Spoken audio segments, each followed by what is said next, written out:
Karadec! Karadec, il est là!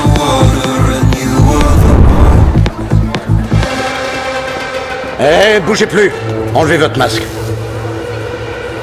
Après la disparition mystérieuse de Maya, Kara retrouve au fond de la piscine de la villa le bracelet qu'elle portait ce jour-là. En remontant cette piste, les flics identifient rapidement un suspect masqué. Mais à la surprise générale, le type en question n'est autre que le propriétaire de la villa, Jason. La police l'embarque aussitôt au poste. Sauf qu'en arrivant sur place, Derek, le mari de Maya, les attend déjà de pied ferme. Personne ne sait comment il a été tuyauté. Mais dès qu'il aperçoit Jason, il pète un câble. Mais sous le grill de l'interrogatoire, Jason est incapable de lâcher la moindre piste sur Maya. De quoi plonger Kara dans le doute. Peut-être que Jason nous dit pas où est Maya parce qu'en réalité, il en a pas la moindre idée. Même si toutes les preuves accablent Jason, Morgan reste persuadée que l'affaire est plus tordue. Elle soupçonne Jason d'être un simple pion dans le plan du cerveau criminel. Sans piger encore pourquoi on cherche à le faire plonger. C'est alors que les flics retrouvent la voiture que conduisait Maya. En arrivant sur les lieux, ils découvrent dans le coffre le katana volé chez Jason, ainsi que des fringues maculées de sang. Face à ces nouveaux éléments, Jason fait plus que jamais figure de coupable idéal. Même Morgan se met à douter de son flair.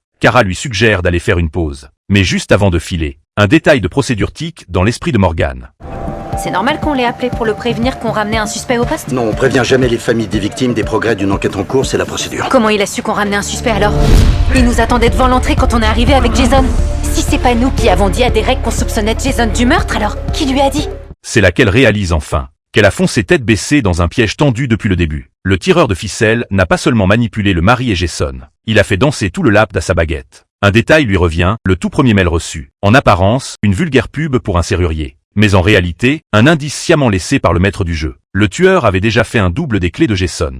Pour s'introduire chez lui en douce, il a utilisé la carte de crédit de Jason pour gâter Maya. Il a ensuite kidnappé Maya, avant de balancer son bracelet dans la villa de Jason. Avant de décamper, il a embarqué le katana de la maison, pour le faire passer pour l'arme du crime, aiguillant pas à pas tous les soupçons sur le dos de Jason.